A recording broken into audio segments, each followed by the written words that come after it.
We're here because you're selfish, ungrateful, and tearing this family apart. My mother said that into a microphone in my parents' living room. On my 30th birthday, 40 people sat in folding chairs, staring at me.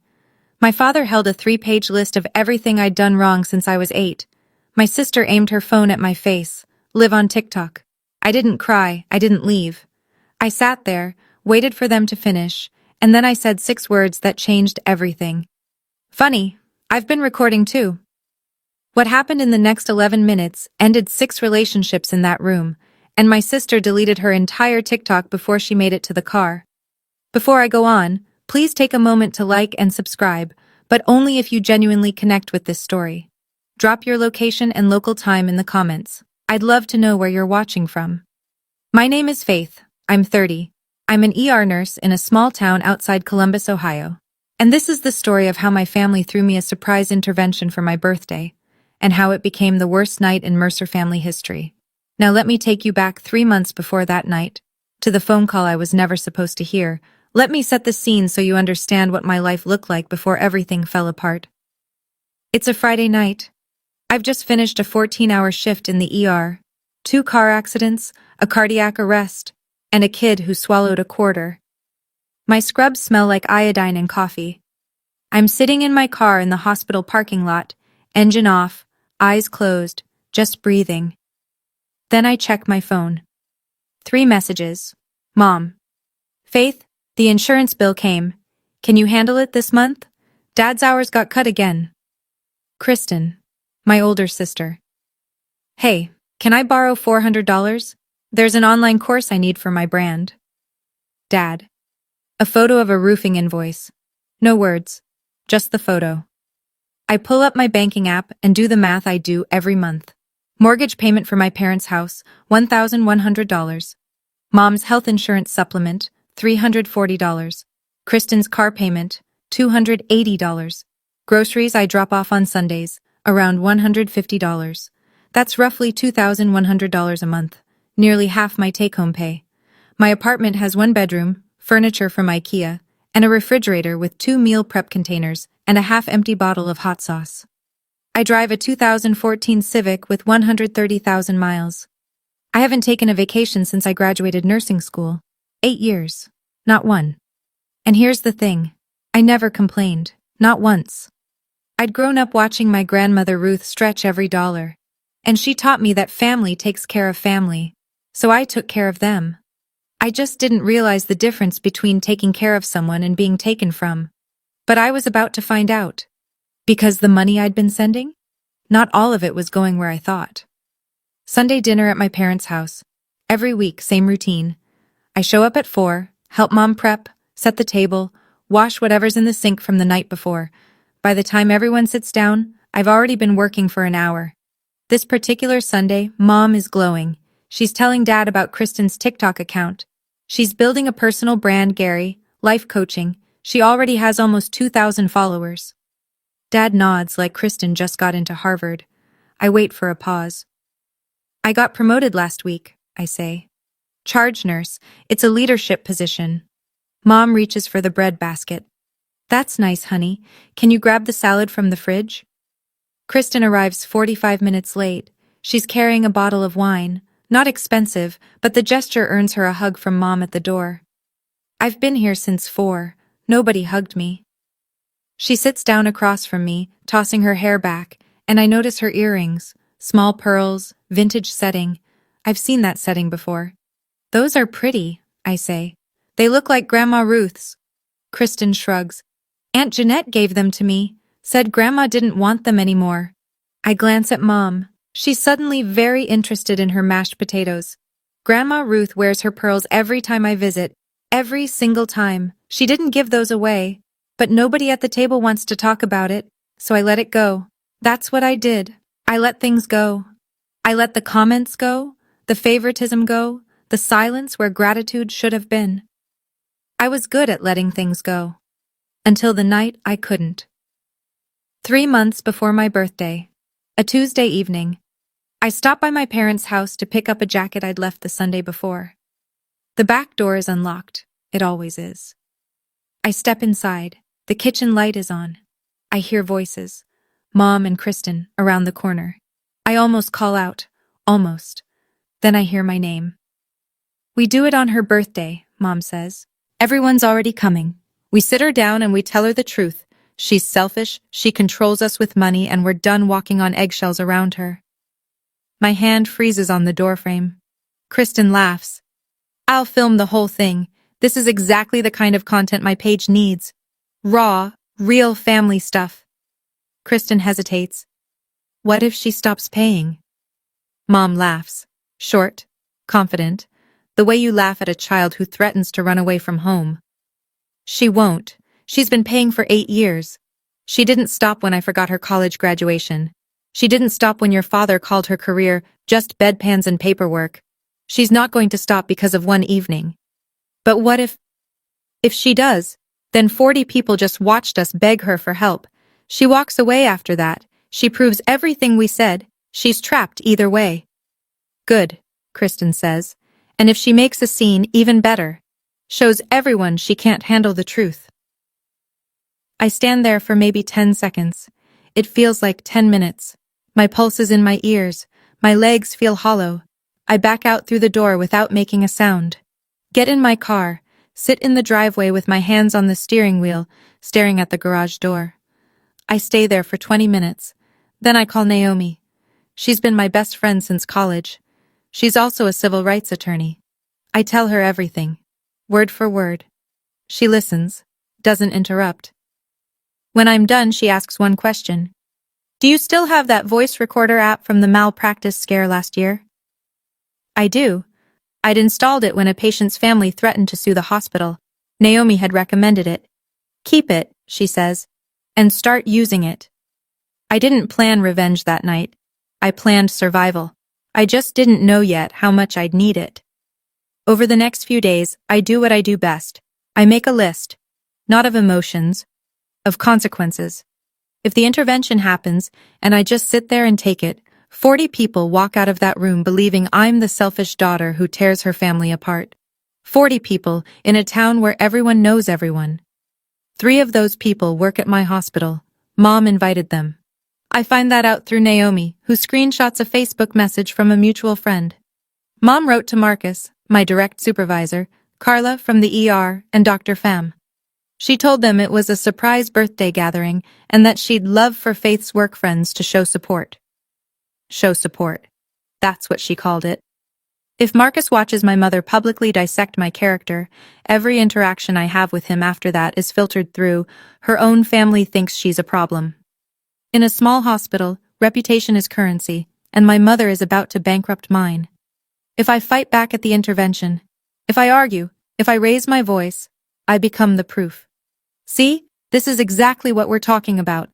If I don't show up at all, Mom tells everyone, she didn't even come. That's how selfish she is. 3 doors, all of them traps.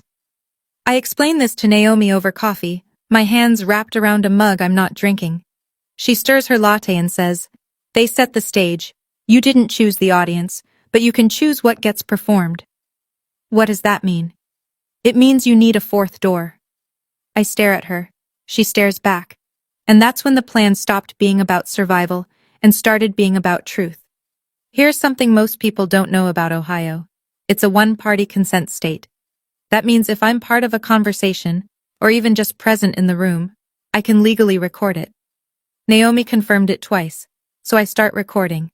Not with a hidden camera, not with anything dramatic, just an app on my phone. I open it before I walk through my parents' door every Sunday, and I close it when I leave. Simple as that. The first week, nothing. Mom talks about a church bake sale. Dad watches football. Kristen doesn't show up. The second week, I'm standing at the kitchen sink after dinner, rinsing plates, when I hear Dad's voice from the garage. The door is cracked. He's on the phone. His voice is different, softer, lighter, like a teenager talking to his first girlfriend. Yeah, Linda. Tuesday works. Diane's got Bible study. I'll tell her I'm picking up parts at the store. A woman's voice on the other end. A laugh. Warm. Familiar with him. She doesn't suspect anything, Dad says. 22 years and she still thinks I go bowling on Tuesdays. I grip the edge of the sink so hard my knuckles go white. A plate slips, Clinks against the basin. I catch it. Dad doesn't hear. He's still laughing. I finish the dishes. I dry my hands. I walk out to my car, sit down, and look at my phone. The app is running. The waveform is still moving. I wasn't looking for this. I was looking for protection. But a recorder doesn't filter. It catches everything, and apparently, everything in the Mercer house was worth catching. Week 4. I arrive early, 20 minutes before dinner. The front door is locked, so I go around back. Mom's bedroom window is open a crack. Her voice drifts out. She's on the phone, speaker on. I can hear both sides. Gary doesn't know about the $14,000, Mom says. I moved it to my personal account right after Mom's estate sale. He thinks the furniture sold for less than it did. And then Aunt Jeanette's voice, tinny through the speaker. Smart. And the pearls. I already sold the bracelet. Got $800 for it. If Ruth asks, we just say it's at the jeweler being cleaned. Fine, Mom says. Just don't let Faith find out. She's the only one who still visits Ruth every week. If Ruth mentions the bracelet, Faith will start asking questions. Faith won't find out. She's too busy paying your mortgage. They both laugh. I stand in the backyard, next to the recycling bin, listening to my mother and my aunt laugh about stealing from my 82-year-old grandmother. My phone is in my jacket pocket. The red bar on the screen pulses quietly. $14,000. That's 7 months of the mortgage I'd been paying. The mortgage I thought was keeping a roof over my parents' heads while they struggled. They weren't struggling. Mom had $14,000 tucked away in an account Dad didn't know about, funded by my grandmother's estate, while I ate meal prep out of plastic containers and drove a car with a cracked windshield. I had 2 secrets in my phone now. And there were still 6 weeks until my birthday. 6 weeks of Sunday dinners, 6 weeks of smiling through the door. I could do that. I'd been doing it for years. The next Sunday, Derek doesn't come to dinner. He's picking up an extra shift, electrical work at a new development on the edge of town. He works hard, always has. Kristen used to brag about that when they first got married. Tonight she's not bragging. 2 glasses of wine in, Kristen leans toward Mom across the table. I'm at the other end, cutting my chicken, invisible. Derek is useless, Kristen says. She keeps her voice low, but the dining room is small. Can't fix the sink, can't get a promotion. I married a man who peaks at 35. Mom doesn't flinch. You could have done better. I wish I never said yes at that altar. Kristen drains her glass. I keep thinking, if I hadn't gotten pregnant that first year, I would have walked. Mom pats her hand. You still have time. Dad's in the living room. Doesn't hear. Doesn't care. I say nothing. I eat my chicken. My phone sits in my lap, recording every word. 40 minutes later, we're clearing plates. Kristen steps into the hallway, phone to her ear. I hear her voice shift, honey sweet, warm. Miss you, babe. Save me some leftovers, okay? You're the best thing in my life. She hangs up, walks back to the kitchen, pours a 3rd glass. I look at this woman, my sister, who just called her husband useless, who wished she'd never married him, who 10 minutes later told him he was the best thing in her life. And I think about Derek, at a job site right now, running wire through drywall because he wants to provide for the woman who despises him behind his back. Every person in this family wears a mask. I was the only one who didn't. Not anymore. 2 weeks before my birthday, Naomi sends me a screenshot. It's a Facebook message from my mother to a woman named Peggy. Peggy, who happens to be friends with Carla from my ER. Mom has asked Peggy to pass along the invite to my work friends. The message reads, "We'd love for Faith's work friends to be there. It's a special evening. We want the people who matter most to her to show their support." I stare at that phrase, show their support. Then Naomi sends a second screenshot. Mom messaged Marcus directly. Marcus, my supervisor. The man who signs off on my schedule, my evaluations, my future at that hospital. Marcus, you've known Faith for years. I think it would mean the world to her if you came. My hands are shaking. This is the first time in this entire process my hands shake. I call Naomi. My voice cracks once, and then I steady it. She invited Marcus, and Carla, and Dr. Pham. Silence on the line. That changes things, Naomi says. That's my career, Naomi. If Marcus sits in that living room and watches my mother call me selfish and ungrateful, if he sees my father reading a list of my sins like I'm on trial, he'll never see me the same way. Nobody will. Then we don't just survive the night, Naomi says. We make sure the truth is louder than their script. I close my eyes, take a breath, the kind I take before a code blue. Deep, deliberate, separating the panic from the protocol. My mother weaponized my birthday, my living room, and my workplace, all in one invitation. She thought she'd covered every angle. She didn't know about the fourth door. Naomi and I sit in her car outside a coffee shop 10 days before my birthday. Engine off, rain on the windshield. Ground rules, Naomi says. She counts on her fingers. 1. You walk in like it's a normal party. You smile. You greet people. You don't signal anything. Okay. 2. When they start, you let them talk. All the way through. Don't interrupt. Fine. 3. When they finish, you ask to speak privately. One time. Calmly. Clearly. Can we discuss this in private, just the family? And if they say no? That's rule 4. If they refuse to stop, if they insist on doing this in front of 40 people, then the recordings play. Their choice, their stage, your truth. I nod. Ohio is one-party consent, she says for the third time. You were present for every conversation you recorded. It's legal. The consequences are social, not criminal. Nobody goes to jail, but nobody hides either. I look down at my phone. 4 files in a folder I've labeled insurance. Not because I'm being clever, because that's what they are. File 1, Dad and Linda. File 2, Mom and Aunt Jeanette, the money and the jewelry. File 3, Kristen on Derek. File 4, Mom and Kristen planning the intervention. I back them up to cloud storage, send copies to Naomi's email. One more thing, Naomi says. She reaches into the back seat and sets a small Bluetooth speaker on the console, black, the size of a soda can. Your phone speaker won't cut it for 40 people. I pick it up. It's light. It doesn't look like much. You don't have to yell, she says. You just have to press play. I hope I won't need it. But I've stopped hoping for much when it comes to my family.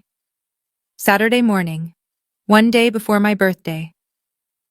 I drive 40 minutes to Maple Ridge, the assisted living facility where Grandma Ruth lives. Her room smells like lavender lotion and old books. She's sitting by the window in her wheelchair, working a crossword puzzle with a pen. Not pencil. Pen. That's Grandma Ruth. There's my Saturday girl, she says when I walk in. I pull up a chair. We do what we always do. She tells me stories about Grandpa Earl. I bring her butterscotch candies. We watch 15 minutes of Wheel of Fortune together even though it's a rerun. So, she says during a commercial, big birthday tomorrow. Your mother planning something? She is. Good. She adjusts her reading glasses. I hope she's being kind about it. I don't answer. Grandma reaches over and takes my hand. Her skin is thin as paper, but her grip is firm. Your grandfather always said the Mercer women are loud, but the strong ones are quiet. I squeeze back. Then she asks about the jewelry, casually, the way she asks about everything, like she already knows the answer but wants to see if you'll tell the truth. Jeanette was supposed to bring my bracelet last month, pearl 1, with the clasp. Haven't seen it. I swallow hard. I know that bracelet was sold for $800. I know because I heard my aunt say it out loud while my mother laughed. I'm sure it'll turn up, Grandma. She studies my face, doesn't push.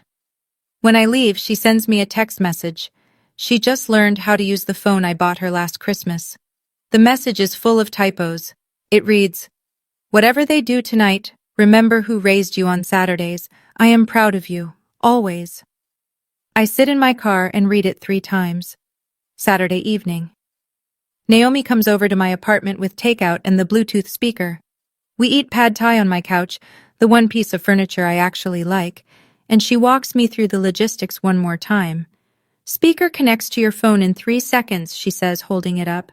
I tested it at my office. Clear audio from across the room. I'll keep it in my purse with the top unzipped. Where will you sit? Back row, close to the door. If things go sideways, I'm right there. I pick up the speaker. It's so small, a little cylinder of black plastic. Tomorrow night, it might be the loudest thing in the room. If I don't use it, I say, we go home, we eat cake, and I spend my 30s in therapy.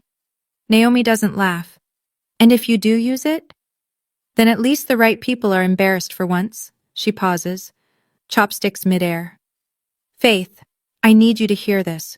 Once you press play, you can't unring that bell. Your dad's affair, your mom's money, Kristen and Derek, all of it, out in the open, in front of everyone. There's no version of tomorrow night where things go back to normal. Naomi. Normal is me paying their mortgage while they plan a public humiliation. Normal is my sister calling her husband useless and then filming my intervention for content. Normal was never good. She nods, slowly. We sit in silence for a minute.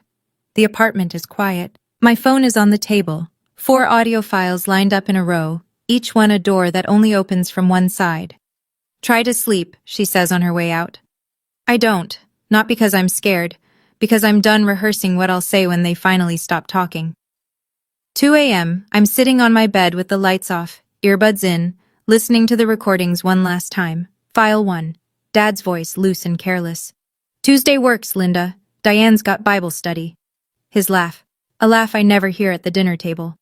File 2. Mom and Jeanette. Gary doesn't know about the 14,000. And then Jeanette, smooth as syrup. I already sold the bracelet, got 800. File 3. Kristen, wine brave and bitter. Derek's useless. I wish I never said yes at that altar.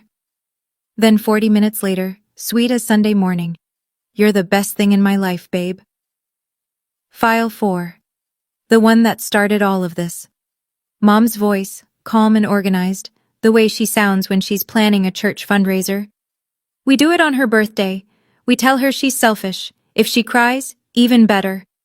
I pull out my earbuds. The apartment is silent. The streetlight outside throws a bar of orange across the ceiling. My family is building a courtroom in their living room tomorrow. They've written the charges, invited the witnesses, rehearsed the testimony. They've even hired a camera crew, my own sister, live streaming my trial for strangers on the internet. And they have no idea the defendant has more to say than anyone in that room wants to hear. I plug my phone in, set my alarm for 9, close my eyes. Tomorrow is my birthday. 30 years old. I used to think turning 30 would feel like a milestone, a celebration, a beginning. Instead, it feels like a verdict. But here's what they don't know. The verdict isn't mine. It's theirs. Okay. Let me step outside the story for a second. I want to be honest with you. The night before, I almost didn't go.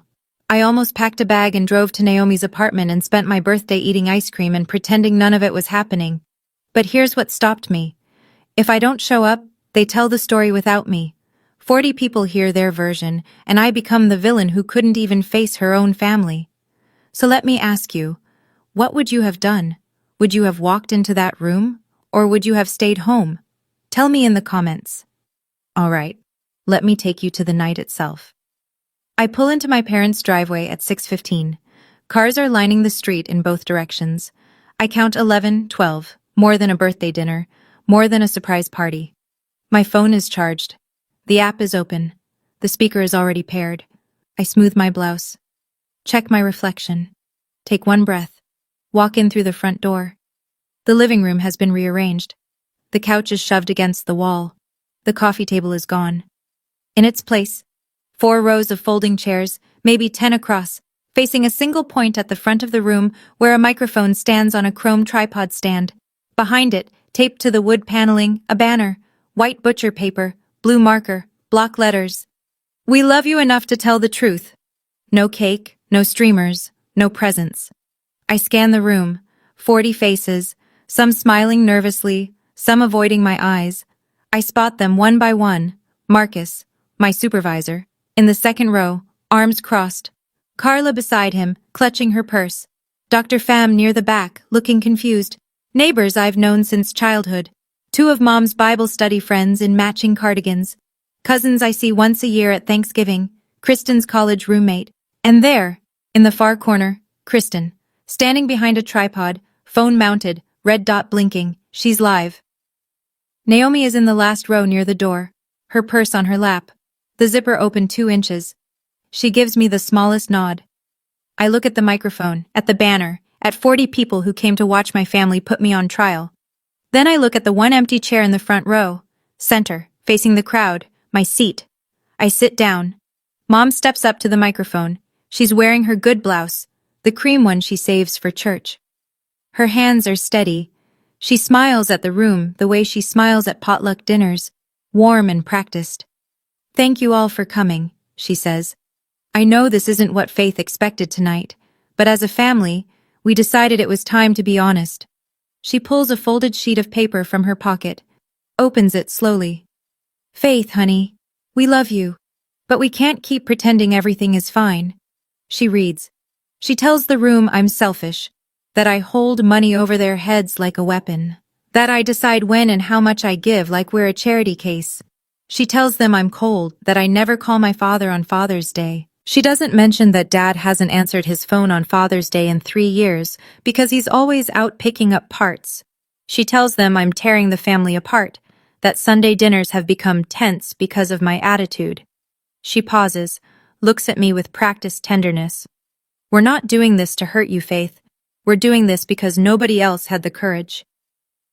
The room is dead quiet. I hear a folding chair creak. Someone coughs. Marcus uncrosses his arms and leans forward. He's watching. I can feel it. 2 of Mom's Bible study friends are nodding along. The woman in the green cardigan dabs her eyes. She's buying every word. I sit perfectly still, hands on my knees, face neutral. The way I look when a patient's family is yelling at me in the ER, calm, present, absorbing, because Mom isn't finished. And neither is Dad.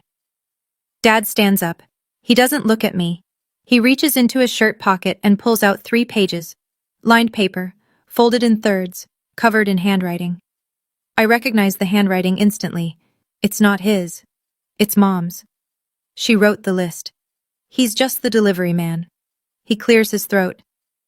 Faith, your mother and I, we made this together. It's a record of patterns, things we've noticed. He starts reading. Faith, age 8, broke the kitchen window playing ball and lied about it. I didn't break that window. Kristen threw a softball through it. I was in the backyard, and I was the one who got blamed because Kristen cried first. Faith, age 13, told her aunt she didn't want to go to church camp.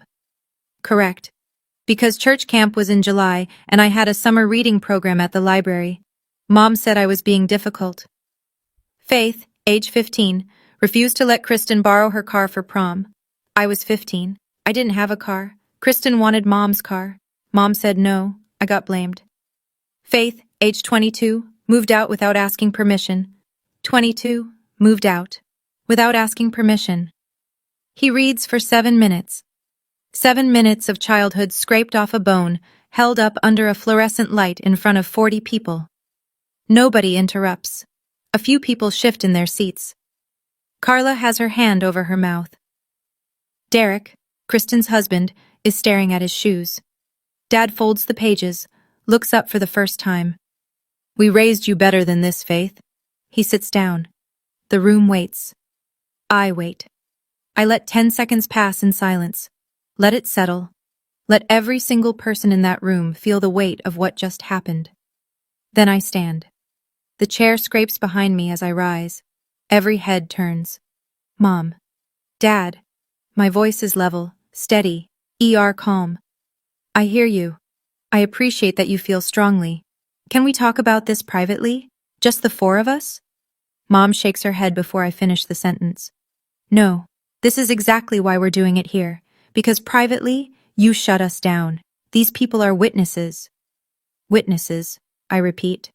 Sit down, Faith, Dad says. From the corner, Kristen's voice. Just let them finish. This is good for you. She adjusts her phone on the tripod. The red dot blinks steadily. Still live. I look around the room one more time, slowly.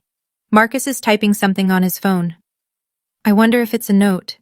A text to HR. A message to a colleague. You won't believe what I'm watching right now. The woman in the green cardigan is nodding again. She thinks this is love. She thinks she's witnessing a family that cares enough to be honest.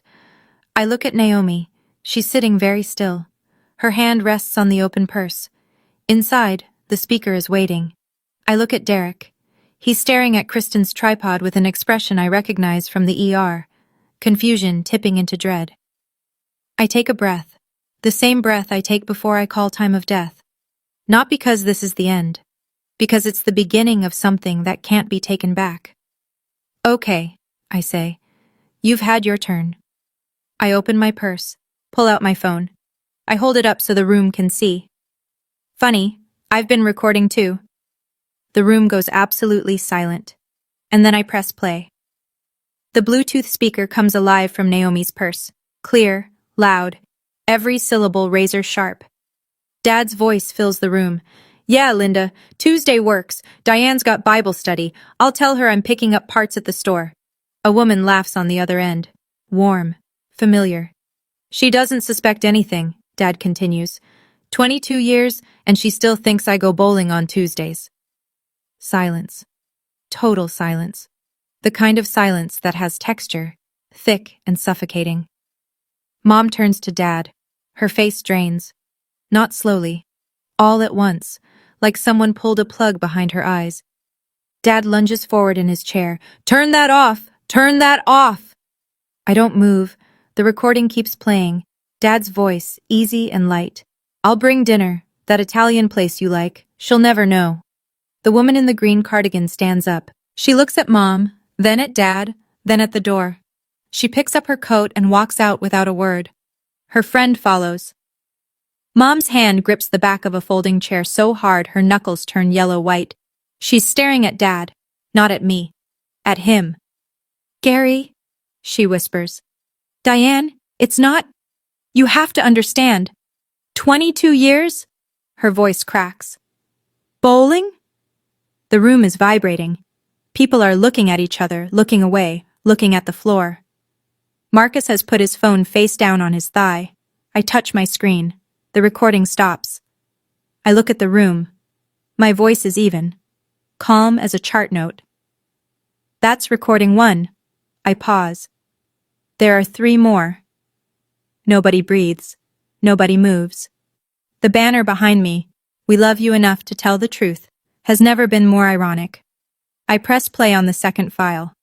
Mom's voice this time, confident, conspiratorial, the tone she uses when she thinks no one important is listening. Gary doesn't know about the $14,000. I moved it to my personal account right after Mom's estate sale. He thinks the furniture sold for less.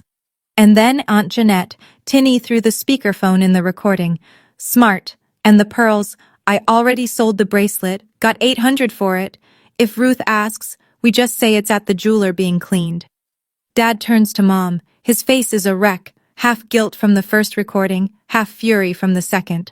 $14,000, he says. From Ruth's estate? You told me the auction brought in $4,000 total.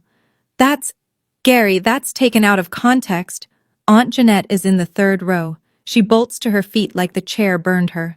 Diane, you told me no one would ever find out. The room erupts, not screaming, murmuring, a low, rolling wave of whispered disbelief. A cousin I barely know leans toward Jeanette. You sold Grandma Ruth's bracelet? The pearl one? Jeanette's mouth opens, closes, opens again. Nothing comes out.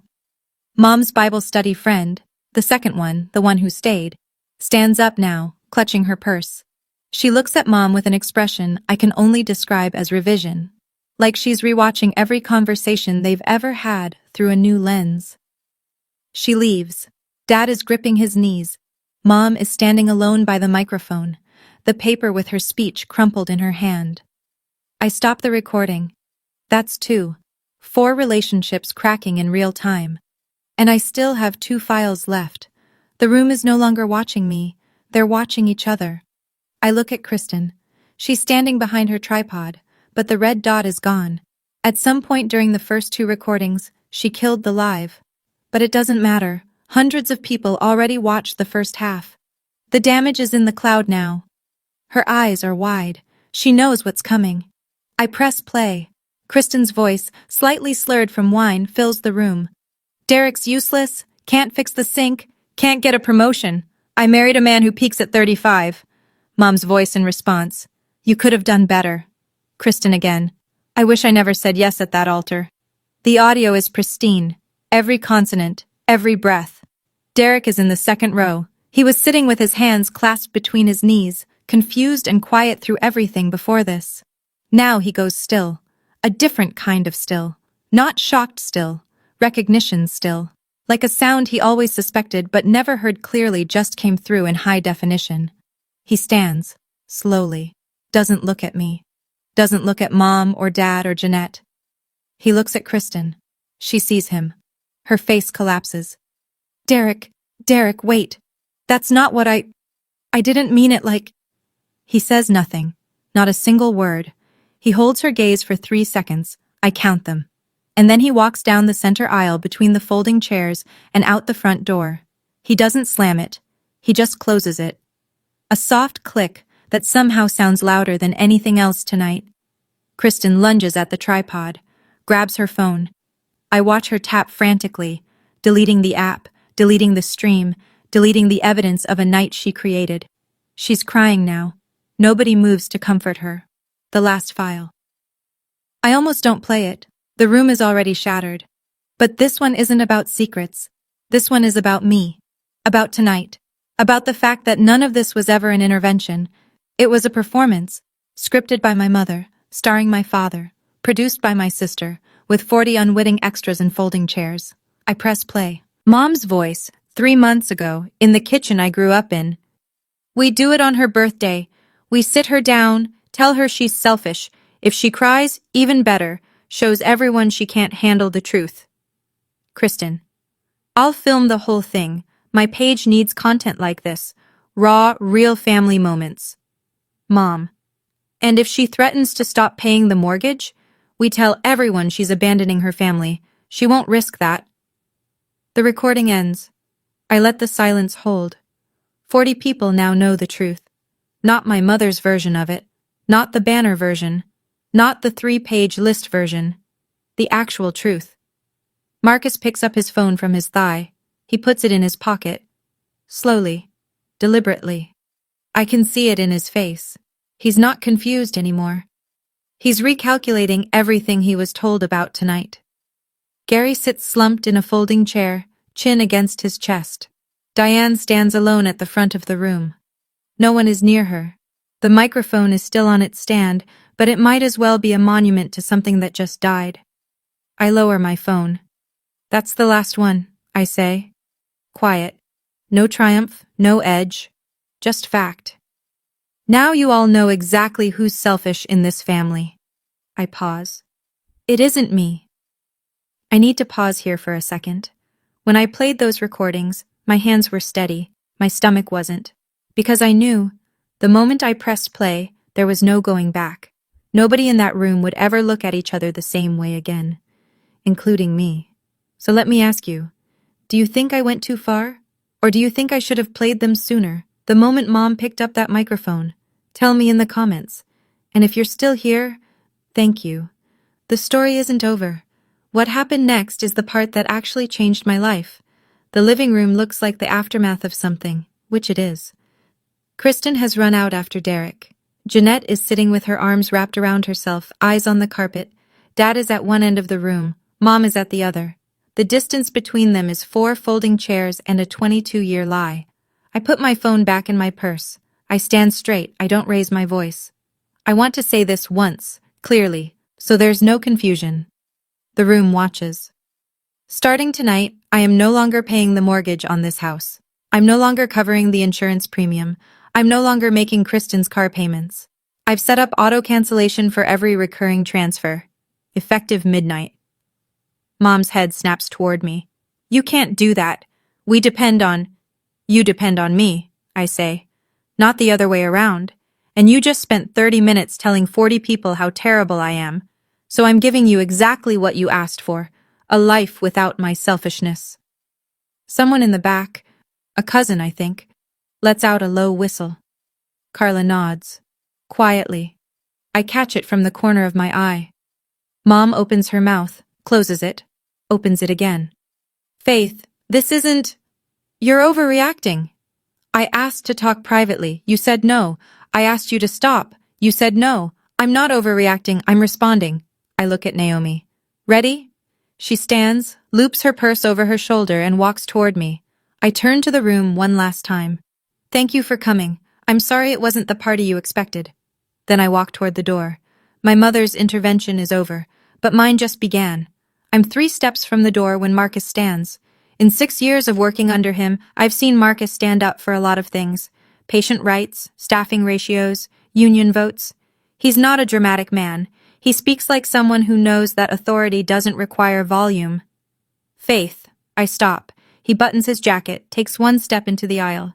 I've worked with you for 6 years. I've seen you hold a dying man's hand at 3 a.m. and chart his vitals at 3:15 without missing a beat.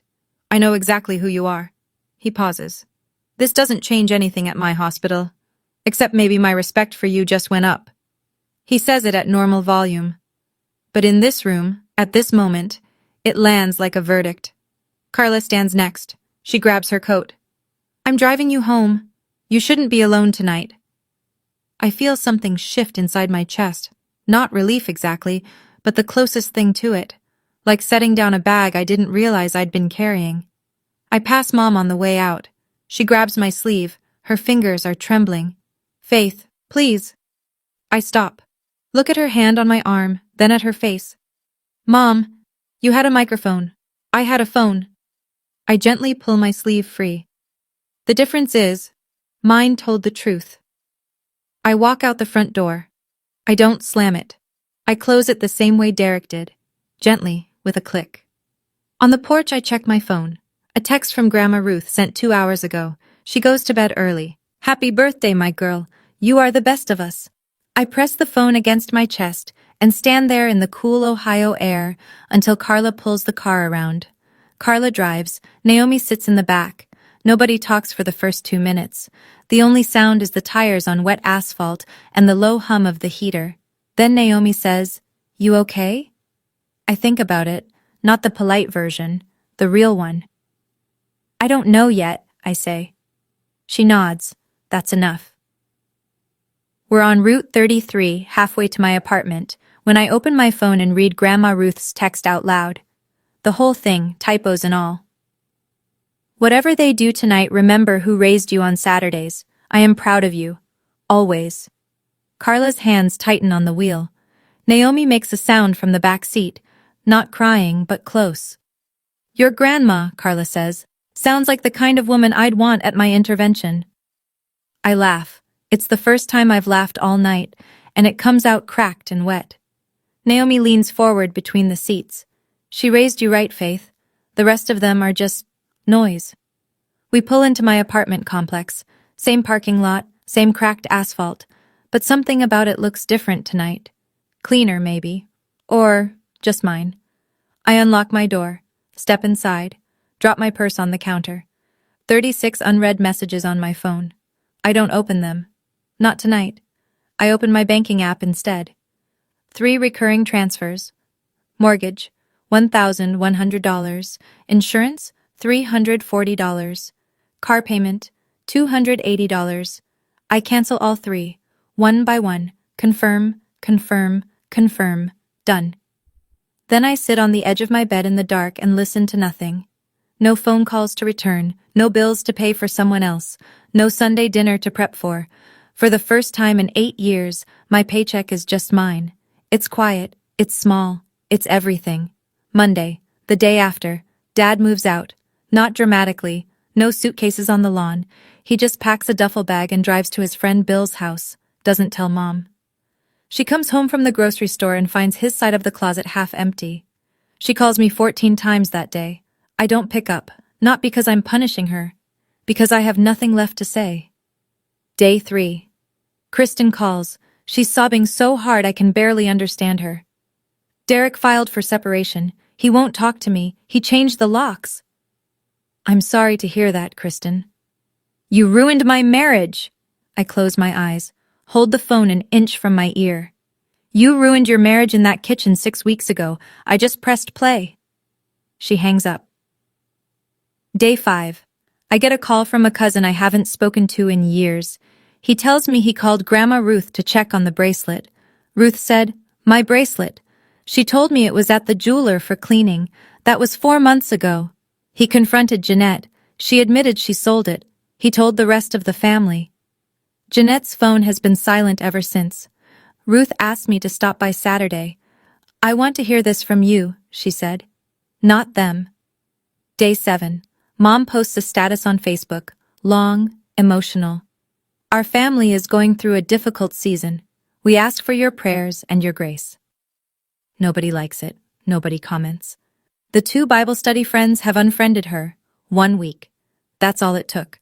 Not for things to fall apart. They'd been falling apart for years. 1 week for the glue to dissolve. And the glue was me. It was always me. A month passes. The dust doesn't settle. It rearranges. I sit down with my banking app and a cup of coffee and do the math I should have done years ago. That $2,100 a month I was sending home? Here's where it goes now. Student loans, paid off in 6 weeks. The remaining balance was $3,800. Gone. I open a retirement account for the first time in my life. I'm 30 years old, and I've never put $1 toward my own future. I set up auto deposit, $200 a month to start. It's not much. It's mine. I book a flight to visit Grandma Ruth. Not a 40-minute drive. A proper visit, 2 days, a hotel nearby, so I can spend the mornings with her and not rush. At the hospital, nobody brings up that night. Not once. Marcus greets me the same way he always does. Brief nod, straight to business. But he assigns me to the new trauma protocol committee. It's extra responsibility. It's also trust. I'll take it. Carla and I start having lunch every Wednesday. We never had before. She tells me about her daughter's soccer games. I tell her about Grandma Ruth's crossword addiction. Normal things. Easy things. One Saturday, I walk into a hardware store and buy a pothos plant. $5. I set it on my kitchen counter, in the spot where my phone used to sit, while I calculated how much I owed everyone else. Naomi texts me that evening. "How does freedom taste?" I take a photo of the plant and send it back. Like a $5 plant from the hardware store. She sends a row of laughing emojis. I smile at my phone in my empty apartment, and it doesn't feel empty at all. 6 weeks later. I walk out of the hospital after a double shift. My feet hurt. My scrubs smell like antiseptic. I'm thinking about leftover pasta and my couch. Then I see her. Mom is standing by my car, arms folded, no coat, even though it's 40 degrees. "Faith." "Mom. I'm your mother. You can't just cut me off." I unlock my car, set my bag on the passenger seat. "I didn't cut you off. I cut off the money. Those are 2 different things. We need to talk." "Then talk." She straightens, lifts her chin. "I did what I thought was right. That intervention, it came from love, Faith, even if you can't see it." I lean against my car. I'm tired. Not the kind of tired that sleep fixes. "Mom, you wrote Dad's script. You invited my boss. You told Kristen to live stream it. You planned it for my birthday so I couldn't say no without looking ungrateful." I pause. "That's not love. That's a production." Her jaw tightens. "So what do you want from me?" "An apology. A real one. Not a Facebook post." "I'm not going to apologize for caring about my daughter." "Then we're done here. For now." I open my car door. She doesn't move. "Mom, I love you, but I won't let you treat me like an ATM and then call me selfish for having a limit. When you're ready to talk, really talk, you have my number." I get in, start the engine, pull out of the lot. In the rearview mirror, she's standing where I left her, getting smaller. I cry on the drive home, first time since that night, not from regret, from loss. Loving someone and accepting their abuse are 2 different things. I chose love. I just stopped accepting the rest. So let me tell you where everyone ended up. Dad and Mom separated officially. Dad's living in a 1-bedroom apartment near the hardware store on 5th. He called Linda after the party, the woman from the recordings. She didn't pick up. Turns out Linda has a husband, 2 kids, and a mortgage of her own. Dad was her Tuesday distraction. Nothing more. He lost his wife and his fantasy in the same night. Kristen and Derek finalized the divorce 3 months later. Derek kept the house. His name was on the mortgage, his payments, his credit. Kristen moved back in with Mom. 2 women in a 3-bedroom house with nothing to say to each other. She deleted her TikTok permanently. All the raw, real family content, gone. Jeanette tried to avoid the bracelet situation. She couldn't. Grandma Ruth called her directly. I was there for that conversation, sitting in Ruth's room at Maple Ridge, and told her, I want the money or the bracelet, pick one. Jeanette doesn't have either. She spent the $800. The family barely speaks to her now. Mom still calls me. Not every day, not every week. Sometimes she texts, thinking of you. Sometimes I respond. Sometimes I don't. There's no schedule, no obligation, no autopay. And me? I'm 31 now. I still work at the hospital. I still drive the Civic, though I fix the windshield. I still visit Grandma Ruth every Saturday. I still eat meal prep. But the containers are better now. Glass, not plastic. Small upgrade. Mine. I didn't destroy my family. The truth did. I just gave it a microphone. And maybe that sounds cold. But here's what I've learned. The truth doesn't destroy strong things. It only destroys the things that were held together by lies. Let me talk to you directly for a minute. I'm not telling you to go record your family. I'm not saying you should cut people off or make a scene at your next holiday dinner. Every family is different. Every situation has its own weight. But if you're listening to this and something feels familiar, if you're the one paying bills for people who call you ungrateful or showing up early to set the table while someone else shows up late with a bottle of wine and gets the hug, I want you to hear this. You are not selfish for having a limit. You are not ungrateful for expecting respect. And you are not tearing your family apart by refusing to hold it together at your own expense. Boundaries aren't walls. They're doors. You decide who walks through and when and under what terms. That's not cruelty. That's clarity. My grandmother sent me a text the night of my birthday. I've read it probably 200 times since then. Whatever they do tonight, remember who raised you on Saturdays. She raised me on Saturdays because my parents were too busy, too distracted, too focused on everything that wasn't me. She taught me how to do a crossword in pen. She taught me that strength doesn't have to be loud. She taught me that loving someone doesn't mean you let them bleed you dry and then blame you for the stain. I used to think standing up for yourself meant shouting, slamming doors, making a scene. It doesn't. Sometimes it means sitting quietly in a folding chair while 40 people stare at you and waiting, patiently, calmly, for your turn to speak.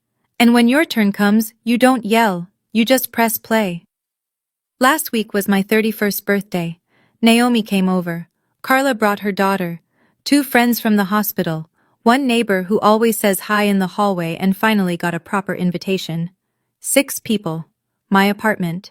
A cake from the bakery on Maple Street. Lemon with cream cheese frosting, because that's what Grandma Ruth always ordered for my birthdays when I was little. The candles were crooked. Nobody fixed them. Nobody read a list of my faults. Nobody set up a microphone. Nobody pointed a camera at my face. Grandma Ruth called on FaceTime. She sang happy birthday, off-key and off-rhythm, and everyone in the room sang along, and it was the most beautiful mess I've ever heard. I blew out the candles. Naomi cheered. Carla's daughter asked if she could have the corner piece with extra frosting. I said yes. 1 year ago, 40 people sat in my parents' living room to tell me who I was. This year, 5 people sat in my apartment, and nobody needed to say a thing, because they already knew. I washed the dishes after everyone left, stood at the sink, warm water, quiet apartment, plant on the counter. The same counter where I used to calculate transfers. My name is Faith Mercer. I'm 31 years old. I'm an ER nurse in a small town in Ohio. I pay my own rent, my own bills, my own way. And for the first time in a very long time, I like the woman blowing out those candles. The best birthday gift I ever gave myself was the truth. The second best was silence. And the third, the one I'm still unwrapping, is the sound of my own life, finally, with nobody else's noise in it. If you made it all the way here, thank you, genuinely. This story wasn't easy to tell, And I know it wasn't easy to hear, but if you've ever had to set a boundary with someone you love, if you've ever had to choose between keeping the peace and keeping yourself, you're not alone. I'd love to hear from you. What's the hardest boundary you've ever had to set? Tell me in the comments. And if you want to hear another story that might hit even harder, there's one linked in the description. Click it, like, subscribe, and I'll see you in the next